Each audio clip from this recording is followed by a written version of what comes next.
So, students, today we are going to do some important problems on dimensional analysis.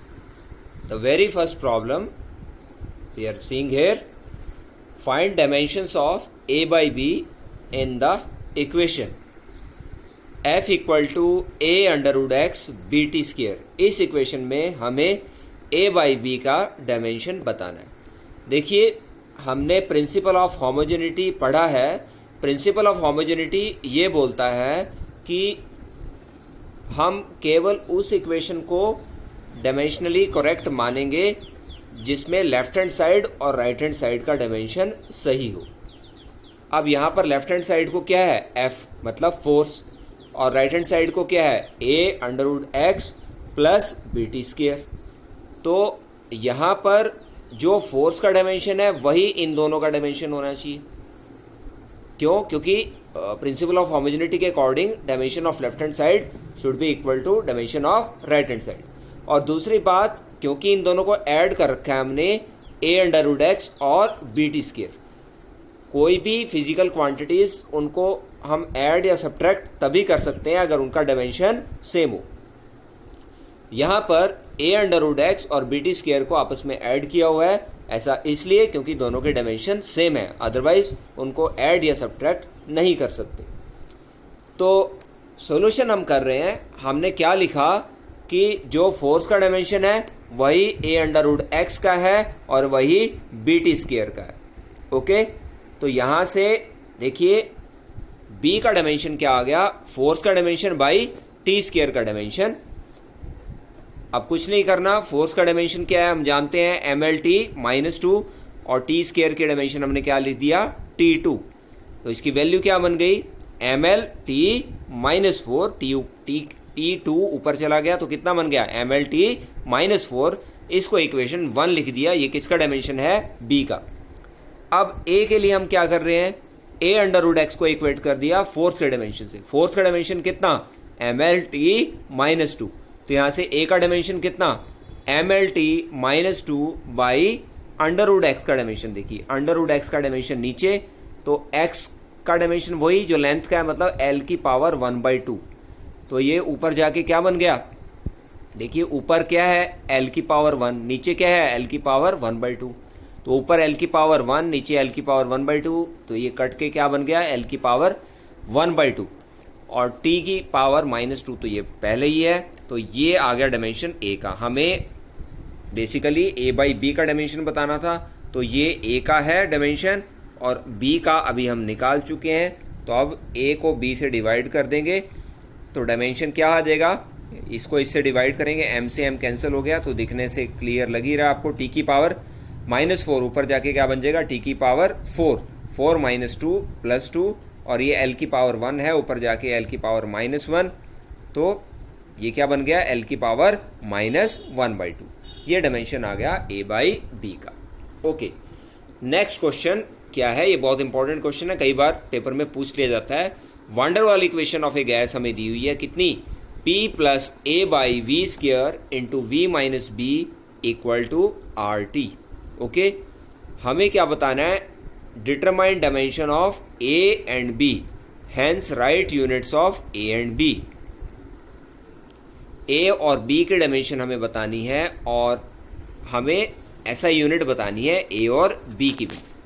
Okay, तो अब देखिए b का dimension हमने principal of homogeneity में पढ़ा है कि दो क्वांटिटीज को ऐड या सब्ट्रैक्ट तभी कर सकते हैं अगर दोनों के डायमेंशन सेम है। हमने v में से b को सब्ट्रैक्ट किया, ऐसा हम तभी कर सकते हैं अगर दोनों का डायमेंशन सेम है। तो दोनों का डायमेंशन सेम करने के लिए हमने b का डायमेंशन कर दिया बराबर v के डायमेंशन के, और v का डायमेंशन कितना, L3। तो यहाँ से p का डायमेंशन देखिए, b का डायमेंशन तो L³ आ गया, L3 जिसको हम कह सकते हैं, जो b है, b का डायमेंशन कितना आ गया, L3। अब बचा p और a बाई वी स्क्र, इनको भी तो आपस में इक्वेट कर सकते हैं हम। ये प्रेशर है, ये a बाई वी स्क्र है, इन दोनों को ऐड कर रखा है। ऐड हम तभी कर सकते हैं अगर दोनों का डायमेंशन सेम है।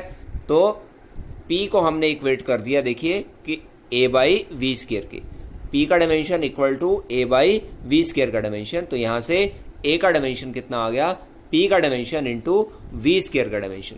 P का डायमेंशन, P क्या होता है? प्रेशर। प्रेशर आप जानते हैं, अच्छे से हमने पहले पढ़ा है, प्रेशर का ये डायमेंशन होता है ml-1 T-2 और V स्केयर का डायमेंशन L6। तो A का डायमेंशन कितना आ गया? इन दोनों को मल्टीप्लाई करेंगे, ये L की पावर 6 है, ये L की पावर -1 है, दोनों को मल्टीप्लाई करेंगे तो क्या आ गया? L की पावर 5 और T की पावर कितना? -2। तो A का डायमेंशन हमें मिल गया, B का डायमेंशन मिल गया। अब SI यूनिट्स देख लेते हैं। देखिए A की SI यूनिट, A के लिए डायमेंशन कितना? ml-5 T-2। तो यूनिट क्या बन गई A की? किलोग्राम। मास के लिए क्या आ गया? किलोग्राम। लेंथ के लिए मीटर। किलोग्राम मीटर की पावर 5 और सेकंड की पावर -2। और B किसके बराबर है? m³। तो B का डायमेंशन क्या हो जाएगा? सॉरी, B का जो SI यूनिट है वो क्या हो जाएगी? L3 है, तो L3 के लिए हमने क्या लिख दिया? Metre cube. ये हमें बताना था। ओके जी, अब हम नेक्स्ट क्वेश्चन के ऊपर ध्यान दे रहे हैं। नेक्स्ट क्वेश्चन क्या है? देखिए, रूल आउट और accept the formula of kinetic energy on the basis of dimensional analysis. ये जो दो फार्मूले आपके सामने लिखे हुए हैं, हमें बताना है कि ये काइनेटिक एनर्जी के फार्मूले डायमेंशनली करेक्ट हैं या नहीं। सबसे पहला फार्मूला क्या है? Kinetic energy equal to 9/15 mv²। पहले हम लेफ्ट हैंड साइड देखते हैं। लेफ्ट हैंड साइड हम जानते हैं काइनेटिक एनर्जी का फार्मूला ये ½ mv² होता है। तो यहाँ से डायमेंशनल देख रहे हैं तो m के लिए m लिख दिया और वेलोसिटी के लिए क्या लिख दिया? LT-1। LT-1 की पावर 2 कितना बन गया? ml2 T-2।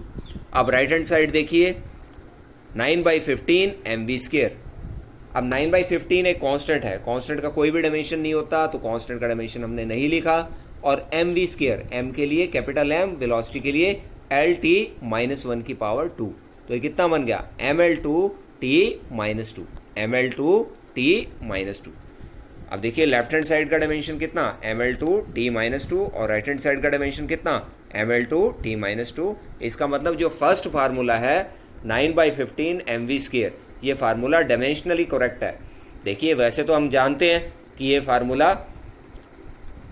अदरवाइज करेक्ट नहीं है, लेकिन यहाँ उसने डायमेंशनल करेक्टनेस पूछा है, डायमेंशनल करेक्टनेस की बात की है, तो डायमेंशनल करेक्टनेस सही है। ये फार्मूला डायमेंशनली करेक्ट है, भले ये फार्मूला अदरवाइज सही ना हो, लेकिन हमें उससे कोई लेना देना नहीं है, क्योंकि उसने केवल डायमेंशनल एनालिसिस के बेसिस पे पूछा है कि ये फार्मूला करेक्ट है या नहीं। अगला फार्मूला, अगला क्वेश्चन क्या है? हमें ये ½ mv² + mb, इसको देखना है कि ये डायमेंशनली करेक्ट है कि नहीं।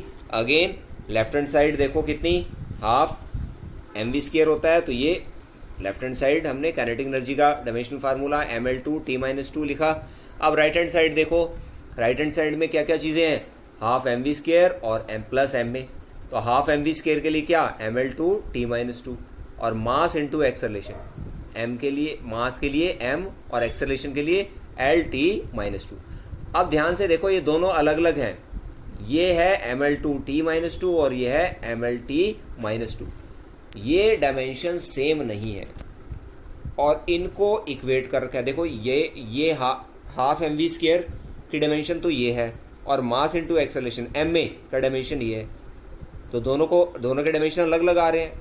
तो इसका मतलब इनको ऐड नहीं करना चाहिए था, इनको ऐड नहीं कर सकते, लेकिन इसमें इन्होंने ऐड कर रखा है। तो इसका मतलब सीधा सीधा ये है कि ये फार्मूला डायमेंशनली करेक्ट है ही नहीं, इट इज़ इनकरेक्ट। ओके, अब हम आगे देख रहे हैं। अगला क्वेश्चन देखिए क्या है? Check the dimensional correctness of the formula. ये जो फार्मूला है H = 2s cos θ/r ρg, इस फार्मूले की डायमेंशनल करेक्टनेस हमें चेक करनी है। H क्या है? हाइट। हाइट के लिए हमने क्या लिख दिया? L। ओके, और राइट हैंड साइड को क्या है? 2s cos θ/r ρg। आप ध्यान से समझिए, ये जो अलग अलग टर्म्स है, मैं यहाँ पर इसको पढ़ देता हूँ। अलग अलग टर्म्स क्या है यहाँ पर? S क्या है? Surface tension. देखिए S क्या है? Surface tension. ये प्रॉपर्टीज ऑफ मैटर से रिलेटेड है। विस्कोसिटी जब हम पढ़ते हैं उससे रिलेटेड है। बेसिकली सरफेस टेंशन का कंसेप्ट है, मतलब एक जो हमारा फ्री सरफेस होता है लिक्विड का, फ्लूइड का, उसके ऊपर एक टेंशन होती है जिसको हम सरफेस टेंशन बोलते हैं। और R रेडियस है, रो डेंसिटी है, G acceleration due to gravity है। तो हमें बताना है कि ये फार्मूला डायमेंशनली करेक्ट है या नहीं। देखिए सबसे पहले हमें देखिए इसमें क्या क्या टर्म आ रही है, फिर से देख रहे हैं। राइट हैंड साइड को देखो, लेफ्ट हैंड साइड तो बिल्कुल सिंपल है। राइट हैंड साइड देखो क्या क्या है, 2s cos theta by r rho g. तो s क्या है यहाँ पर, सरफेस टेंशन, r क्या है, रेडियस, रो क्या है, ये टर्म रो है, ये रो है, और उसके बाद क्या है, g क्या है, acceleration due to gravity. s के ऊपर बात करते हैं पहले, s क्या है, सरफेस टेंशन। सरफेस टेंशन का फार्मूला क्या होता है, F बाई एल, हम जानते हैं F बाई एल। तो फोर्स के लिए क्या लिखा, mlt -2, और l के लिए तो l ही है, तो फार्मूला क्या बन गया, mt -2। और r रेडियस है, रेडियस के लिए l, और रो डेंसिटी है, डेंसिटी हम जानते हैं क्या फार्मूला होता है डेंसिटी का, mass per unit volume, m by v. देखिए डेंसिटी क्या होती है, rho equal to mass per unit volume, तो ऊपर m, नीचे वॉल्यूम है, तो वॉल्यूम का डायमेंशन क्या, L3, तो ये क्या बन गया, ml -3। डेंसिटी के लिए क्या बन गया, ml -3। g क्या है, acceleration due to gravity. Acceleration due to gravity वही फार्मूला जो एक्सेलरेशन का होता है, मतलब Lt -2। ओके, तो अब हमने क्या किया, इसके अंदर सारी वैल्यूज अलग अलग रख दी। सरफेस टेंशन के लिए mt -2 अभी हमने निकाला है, देखो mt -2, ओके, और r क्योंकि रेडियस है, रेडियस का डायमेंशन लेंथ का होता है, l लिख दिया। डेंसिटी के लिए ml -3 लिख दिया, g के लिए Lt -2 लिख दिया। इस सारे को जब हम सॉल्व करेंगे तो अल्टीमेटली आप देखेंगे ये कैंसिल होके अल्टीमेटली क्या आ गया, l आ गया। ओके, m से m कैंसिल, ओके, l की पावर 2 और ये l की पावर -3 क्या बन गया, l की पावर -1, ऊपर जाके क्या बन गया, l की पावर +1, और t की पावर -2 से t की पावर -2 कैंसिल हो गया। तो लेफ्ट हैंड साइड को भी l और राइट हैंड साइड को भी l। ये देखिए इस फार्मूले में h equal to 2s cos theta by r rho g, इसमें लेफ्ट हैंड साइड का भी डायमेंशन l और राइट हैंड साइड का भी डायमेंशन l। तो फार्मूला इज डायमेंशनली करेक्ट, ये जो फार्मूला है ये डायमेंशनली करेक्ट है। आगे इसी तरह का और फार्मूला देखिए क्या पूछ रहा है वो, check the dimensional correctness of the following formula, v equal to √2gm/r। ठीक है, पहले इसका देख रहे हैं। देखिए लेफ्ट हैंड साइड को देखिए वेलोसिटी, और राइट हैंड साइड को ये है। इसमें देखो अलग अलग टर्म्स मैं बता देता हूँ। ये जो फार्मूला है बेसिकली ये किसका फार्मूला है, थोड़ा सा मैं बता भी देता हूँ। ये फार्मूला बेसिकली एस्केप वेलोसिटी का है। थोड़ा सा ब्रीफली इसको एक्सप्लेन कर देता हूँ, हालांकि आप इसको 6th यूनिट में ग्रेविटेशन का जो 7th यूनिट है उसके अंदर आप इसको अच्छे से पढ़ेंगे। 6th यूनिट है ग्रेविटेशन की, उसके अंदर इसको आप पढ़ेंगे। देखिए अगर मैं किसी प्लैनेट पे खड़े होके, एक ऐसा प्लैनेट जिसका मास कैपिटल M है, उसकी रेडियस कैपिटल R है, अगर उस प्लैनेट पे खड़े होके मैं किसी ऑब्जेक्ट को थ्रो करूं, फेंकूं, इस तरह से फेंकूं कि वो ऑब्जेक्ट उस प्लैनेट के, या मान लीजिए अर्थ ही है तो उस अर्थ के या प्लैनेट के ग्रेविटेशनल पुल को क्रॉस करके बाहर चला जाए, उसके ग्रेविटेशनल फील्ड से बाहर चला जाए, तो जितनी वेलोसिटी मैं उस बॉडी को दूंगा that is called escape velocity. ये फार्मूला एस्केप वेलोसिटी का होता है, v equal to √2gm/r। g क्या है, यूनिवर्सल ग्रेविटेशनल कांस्टेंट, m क्या है, mass of that planet, r क्या है, रेडियस। लेफ्ट हैंड साइड को अब चेक कर रहे हैं। देखिए लेफ्ट हैंड साइड वेलोसिटी है, वेलोसिटी क्या है, Lt -1। राइट हैंड साइड अलग अलग टर्म है, 2gm/r की पावर 1/2। सबसे पहले देखो g का फार्मूला क्या होता है, हम पढ़ चुके हैं छोटी क्लासेस में भी, 9th में भी आता है ये। g किसके बराबर है, Fr²/m1m2। F होता है gravitational force between two objects और masses m1 m2, r distance between them. तो सिंपल, फोर्स के लिए क्या लिख दिया, mlt -2, r के लिए क्या रख दिया, डिस्टेंस L2, और नीचे m1 m2 है तो ये क्या बन गया, m2। इस सारे को सॉल्व करेंगे तो g का डायमेंशन फार्मूला ये आ जाएगा, m-1 L3 t -2।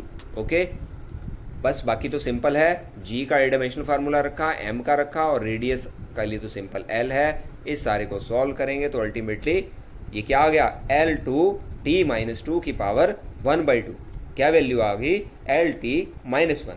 Left hand side भी डायमेंशन कितनी, Lt -1। राइट हैंड साइड भी डायमेंशन कितनी, Lt -1। तो इसका मतलब dimension of left hand side equal to dimension of right hand side. implies formula is dimensionally correct. जो फार्मूला है वो डायमेंशनली करेक्ट है। अब अगली जो इक्वेशन जिसके लिए हमें डायमेंशनल करेक्टनेस प्रूव करनी है वो क्या है, v equal to under root p by rho. v equal to under root p by rho, ये प्रूव करना है कि डायमेंशनली हमें बताना है कि ये करेक्ट है या नहीं है। लेफ्ट हैंड साइड देखिए वेलोसिटी है एल टी माइनस वन, और राइट हैंड साइड क्या है, under root p by rho. P pressure है, रो डेंसिटी है। तो प्रेशर के लिए बहुत सिंपल है, प्रेशर के लिए क्या रखा है, M L minus one T minus two हम जानते हैं। रो के लिए क्या रखा है, एम एल माइनस थ्री, ये भी हम पढ़ चुके हैं। अब m से m कैंसिल हो गया, नीचे l की पावर माइनस थ्री है, नीचे l की पावर माइनस थ्री, ऊपर जाके क्या बन जाएगी, l की पावर थ्री, थ्री में से वन गया, कितना हो गया, l की पावर टू, ये l की पावर टू और ये t की पावर माइनस टू, ये कितना हो गया, l2 t माइनस टू की power one by two. Cancel होके ये क्या हो गया, मतलब इसकी पावर वन बाई टू रखेंगे तो क्या आ गया, lt माइनस वन। तो dimension of left hand side is equal to dimension of right hand side implies formula, ये भी डायमेंशनली करेक्ट है। आगे देख रहे हैं अगली इक्वेशन। देखिए ये इक्वेशन दे रखी है हमारे सामने, y equal to a sine omega t minus k x. हमें बताना है डायमेंशनली करेक्ट है या नहीं। देखिए सॉरी इसके अंदर हमें क्या बताना है, हमें ओमेगा और के का डायमेंशन बताना है। बेसिकली डायमेंशन फार्मूला ओमेगा और के का बताना है। देखिए पहले तो आप ये समझिए कि जो omega t minus k x है ये साइन के साथ लगी हुई टर्म है, और साइन के साथ जो भी लगा होता है वो एंगल ही होता है, और एंगल का डायमेंशन कुछ नहीं होता, वो डायमेंशन लेस होता है। इसका मतलब omega t minus k x का डायमेंशन क्या हो गया, ये जो है omega t minus k x dimension less है। ओके, तो इसका मतलब एक तरह से हम ये कह सकते हैं ओमेगा टी का dimension equal to k x का dimension equal to one. Okay, ये दोनों का डायमेंशन वन के बराबर, क्योंकि omega t minus k x angle है। तो यहाँ से जब ये ओमेगा टी और के एक्स दोनों का डायमेंशन वन के बराबर है, तो यहाँ से ओमेगा का डायमेंशन क्या, वन बाई टी। तो क्या आ गया, टी माइनस वन, और के का डायमेंशन क्या, वन बाई एक्स का डायमेंशन, तो ये क्या आ गया, एल माइनस वन। तो ये ओमेगा का डायमेंशन और ये के का डायमेंशन, ये दोनों हमें बताने थे, दोनों हमें मिल गए। अब एक और क्वेश्चन है, उसको भी देख रहे हैं। ये अनदर टाइप है। ये क्या पूछ रहा है इस क्वेश्चन में, obtain expression for centripetal force acting on A particle of mass m moving with velocity v and a circle of radius r। हमें सेंट्रीपिटल फोर्स देखिए थोड़ा ब्रीफली समझा देता हूँ। जब कोई ऑब्जेक्ट सर्कुलर पाथ में रिवॉल्व करता है, मूव करता है, तो उसके ऊपर सेंटर के ऊपर फोर्स लगता है। जैसे एक पत्थर को हम एक स्ट्रिंग से, एक धागे से या एक रस्सी से बांध के उसको अपने हाथ से हम घुमाएं सर्कुलर पाथ में, तो उस पत्थर के ऊपर सेंटर की ओर, towards the centre and along the radius एक फोर्स लगता है, जो कि उसको सर्कुलर पाथ पे घुमाने के लिए रिस्पॉन्सिबल होता है। उसको हम सेंट्रीपिटल फोर्स बोलते हैं। और क्वेश्चन ये बेसिकली डेरिवेशन ऑफ फार्मूला का क्वेश्चन है। 3 एप्लीकेशंस बताई थी, उनमें से एक एप्लीकेशन है डेरिवेशन ऑफ फार्मूला। तो क्वेश्चन ये पूछ रहा है कि किसी बॉडी के ऊपर लगने वाला जो सेंट्रीपिटल फोर्स F है वो किस किस पे डिपेंड करता है। ये मास ऑफ द बॉडी पे डिपेंड करता है, वेलोसिटी ऑफ द बॉडी और रेडियस ऑफ द सर्कल। तो हमें बताना है कि फोर्स का फार्मूला क्या होगा, क्योंकि आप जानते हैं कि डेरिवेशन ऑफ फार्मूला के जो क्वेश्चंस हैं उसके अंदर जिस पे डिपेंडेंस होती है, हमारा जो फोर्स है या जो भी क्वांटिटी है वो किस किस फिजिकल क्वांटिटी पे डिपेंड कर रही है, केवल ये दिया होता है क्वेश्चन में। और हमें अल्टीमेटली डायमेंशनल फार्मूला डिराइव करना होता है, फार्मूला डिराइव करना होता है।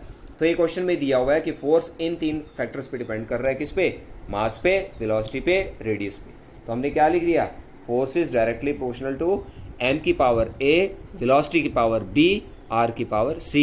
यहाँ पर पोजिशनलिटी का साइन हटा के कांस्टेंट क्या लगा दिया, k f equal to k m की पावर v, m की पावर a, v की पावर b और r की पावर c। अब लेफ्ट हैंड साइड में क्या, mlt माइनस टू, और राइट हैंड साइड में क्या, k डायमेंशनलेस है। m के लिए क्या डायमेंशन, m कैपिटल M की पावर a। वेलोसिटी के लिए क्या लिख दिया, lt माइनस वन की पावर b।